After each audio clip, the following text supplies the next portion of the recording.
My father was born on February 15th, 1931, to Sydney Carolina Christensen, born Sydney Carolina Scapari, and Oa Christensen. Signy was from Finland originally, and Oa was from Denmark originally. There's a lot... It's been a little bit hard to find a lot of details on Oa. He's got one of those older style of names which might have been more common. There's actually about 3 Oa Christensens going around New York around the same time, and it's really confusing because at least one of them worked in boats. Oa had a job when he left Denmark. He shows up as having been confirmed in the Lutheran Church.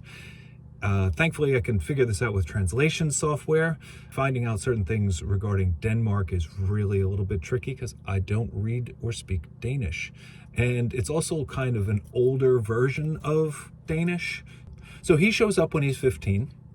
I recently discovered that his father may have died in this year after he was 15 because when he was 16, he left Denmark and he never went back. So I'm not totally sure if he left when he was 15 or 16, but just to have the general idea that's around when it happened. Then he traveled. He worked on different boats, probably from a very basic level until he got up to carpenter, which was actually kind of an important person on a ship at that day because a lot of the boats were still made out of wood and things needed to be fixed on the fly.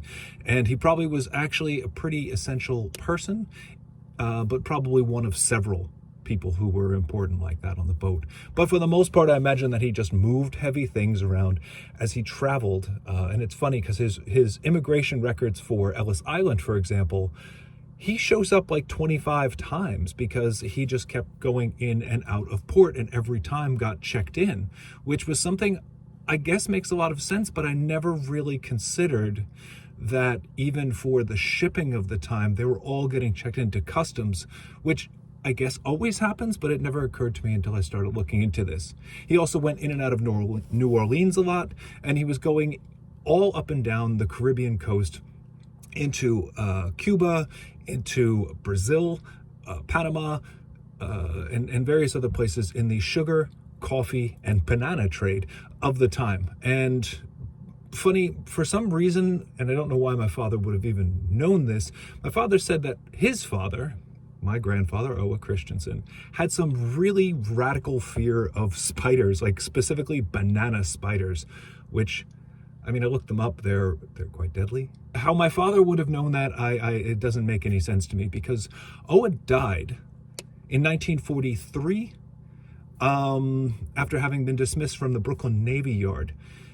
For being physically unfit to work, which I assume means cancer, because as my father described it to me, one of his jobs at the Brooklyn Navy Yard was to spray asbestos onto battleships, which I don't think they knew what it was then, but when Oa was dismissed sometime in, I think, June of 1943, he was dead in August of 1943. I don't really know how well my father knew him. When my father was very young, his father was still traveling this way, so he wouldn't have been around all that much. So that means that Signy probably was the person who really raised him for the most part.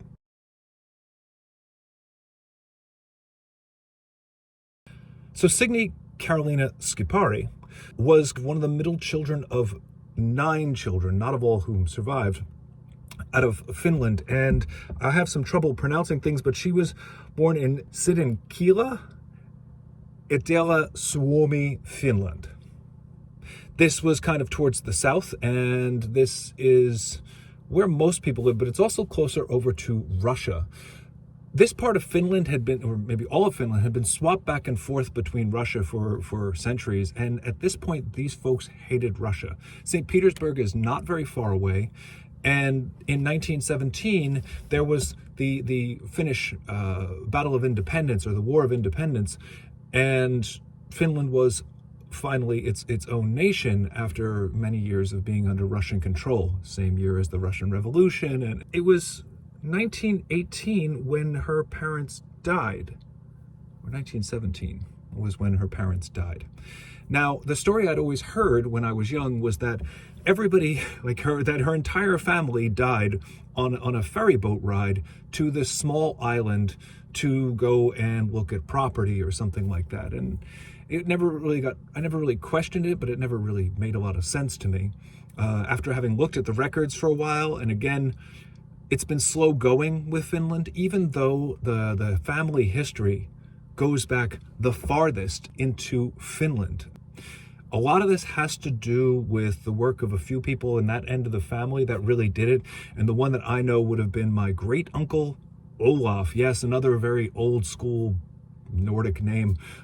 And he was very into all the research. And because of him and because of work that my brother Ed did, I really kind of started looking into some of this history altogether. So it's really, my work is building upon their work. Olaf searched through the whole family line, wrote letters out to a whole lot of people, and this was, I mean, his majority of his work had been done sometime before 1982. He went really far back, and so into the Finland side of the family, we go back to a small place called Skipari, which is like skipper, like a captain of a boat. And there was a land sale in about 1540, and that direct line goes all the way to today, to my father and to me. There's no like kings or queens or whatever. There's a few folks in Denmark that went back to France, but they were like coal miners. And I guess one of the reasons that they left is that they were Protestant. And this was back when this period of religious wars. And so they left France and they went up to Denmark and settled there. People moved around in general. I think our current state, or our current mental state about where countries are and where people's homes are and where you are from, they were always very fluid. If my grandmother, born in Finland, had been born 20 years earlier, she would have been Russian. So Carolina comes across when she's 16. She leaves Finland, and even though I heard that the family was always dead, these people were described as aunts and uncles, or great aunts and great uncles. And it might have something to do with the fact that she had relatives in New York, and that some of them worked on boats, that she actually met my grandfather. And I see some records that have her brother and my grandfather maybe on the same boat at the same time, and they might have talked to each other, because apparently in Brooklyn, whatever my grandfather would have called home wasn't very far from where Carolina was calling home at the time, which was out on 43rd Street between about 1st and 2nd Avenue in Brooklyn, which the makeup has largely changed, but in the 1920s, 30s, and 40s, it was a huge Scandinavian area, which is why it's always funny to have Dominican flags flying in like Leif Erikson Park. I mean, the neighborhood changes. The feeling I get from Signy's whole life was that she was kind of on her own, almost like a single mom raising Robert. Now, by the way, there's no one else in the family named Robert. The name starts there. The only thing I can figure out is a quick Google search tells me that Robert was the most popular name for young boys in 1931, so maybe they were just trying to make him sound American. So Oa and Carolina were married in 1924, and it was 7 years before they had their one child, my father, Robert. And I mean, my thoughts for some of the reasons might have been that, Oa was traveling a lot, and that level of instability might have been something that Signy wasn't comfortable with. They were also living in apartments in Brooklyn, and she may not have really particularly liked that.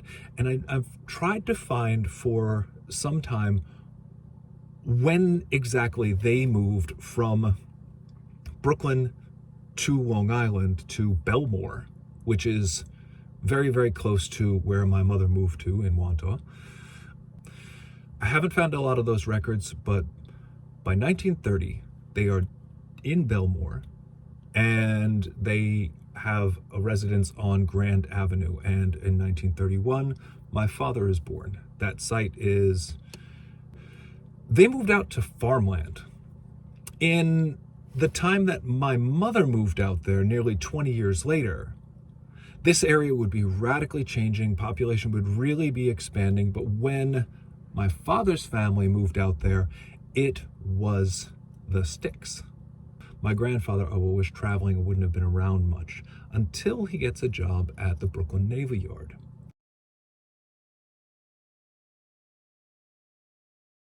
My father rarely talked about his early life. And I mean, he did do a lot of really amazing things, but at the same time, it wasn't so weird. It was just kind of the way that he chose to live his life. When his father died, my grandmother, Signe, got a job as a Rosie the Riveter. She wound up working out at Roosevelt Field in one of the big aircraft manufacturing facilities, or turned into one for the war effort.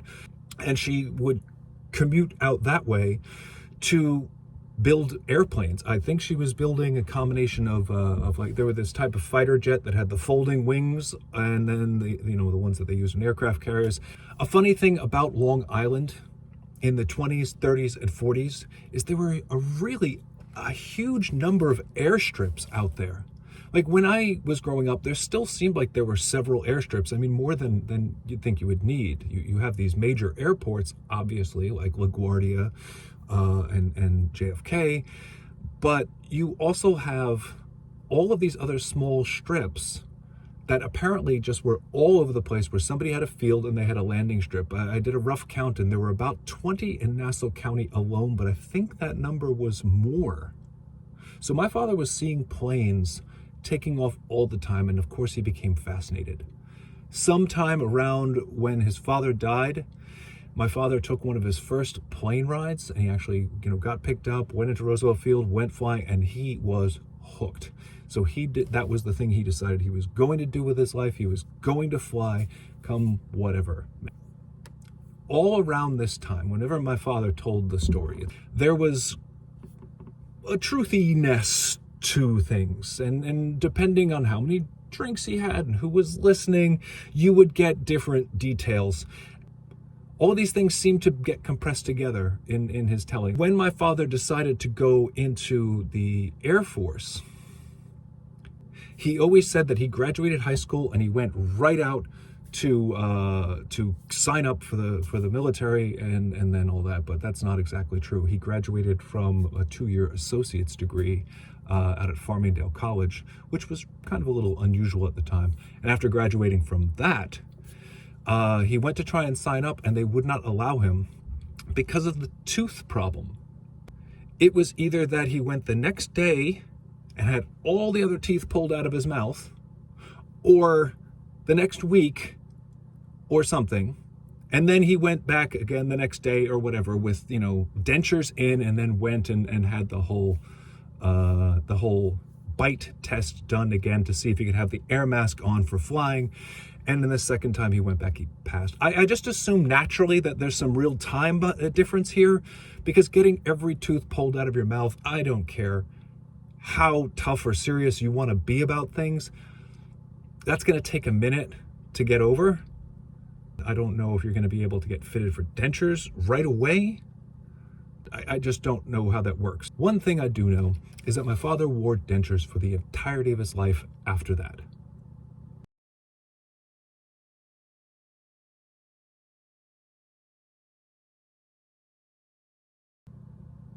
As I think I mentioned in the last episode, I've read all of the letters that my father had sent out, and the one thing that always seems a little funny to me is I don't think he ever intended on staying on Long Island. A lot of the letters talk about all the other places that they could stay, all the other places they could be, from St. Louis to Los Angeles. I think it was down to my mother that ultimately really brought him back to wanting to be on Long Island. And Long Island was where they wound up staying for the rest of their lives. That was something I just always assumed that they wanted. It was something that I always assumed that my dad,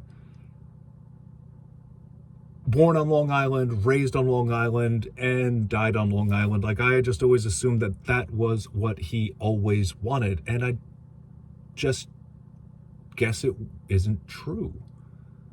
But it's funny how I had to learn that.